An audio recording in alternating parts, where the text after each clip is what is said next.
Now, nobody knew 4 years ago that we were going to be dealing with the worst economic downturn since the Great Depression. It's impacted families at the kitchen table with the household budget, cities and towns, businesses large and small. It's impacted the state. And we made tough decisions. We've had to cut $4.3 billion out of the budget. This is 3,000 less employees in state government today than when we started. But because we were fiscally disciplined, because we worked with the legislature and the Senate, because we consolidated agencies that people talked about consolidating and wrung out efficiencies, transportation reform and other types of things, we have managed this budget well and through this process. 4 years of balanced budgets have been on time. And all through that, we've continued to be proactive in areas that we felt would allow us, even before the economic downturn hit, to grow our economy. Unprecedented investments in transportation infrastructure. And you drive around Berkshire County, you see a lot of that work taking place, some of it right here. All around this state, about $1.1 billion worth of work. The highest level of investment in transportation infrastructure since the Big Dig. The difference is, it's all over the state, not just in Boston.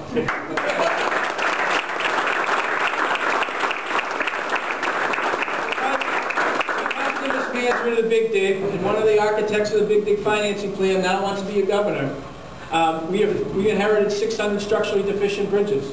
We're fixing many of those bridges here in Western Mass as well. We're investing in higher education because we know how important that is to every region of the state. Berkshire Community College, MCLA. So working with the legislature. Higher ed bond bill that allows those investments. Accelerated bridge program that's fixing the 600 structurally deficient bridges. An environmental bond bill that's allowing us to invest in our state campgrounds and beaches and open space and parks that are a big part of our travel and tourism economy, especially here in the Berkshires. Housing bond bill, investing in deals that create new units of housing and invest in public housing, which has been neglected as well. Making these investments on a lot of different fronts. Broadband was one of the bond bills that we passed, making sure that Western Mass is connected. Because how can any business, city or town,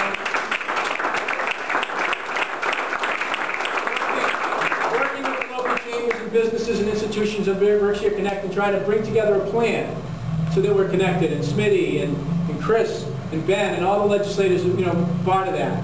Working on the dairy compact, saving dairy farms, many of them here in Western Mass.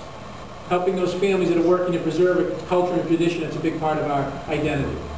And so we've been working on a lot of fronts. And because we've been proactive, even before the downturn hit, we were proactive and aggressive in managing the fiscal crisis, we are growing. Massachusetts is #1 in the country right now in our job growth rate. 65,000 new jobs approximately since the first of the year.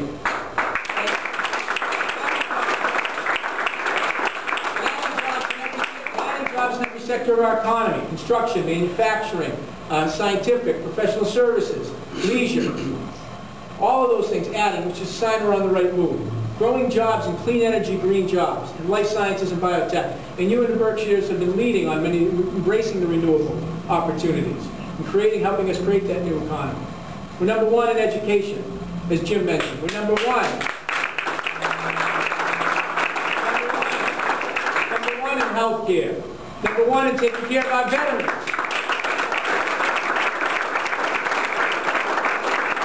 It's a story to tell, and a record that we all should be proud of, and you all help facilitate. But we need to get the word out.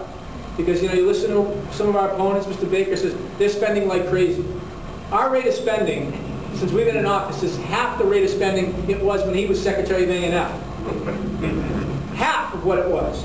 We have a AA bond rating. That's like a good credit rating. Everyone here is familiar with a credit rating for yourself, for your business. Well, states and cities and towns get a bond rating. We have a AA bond rating by Standard & Poor's, Fitch, and Moody's, citing our proactive management of the fiscal crisis.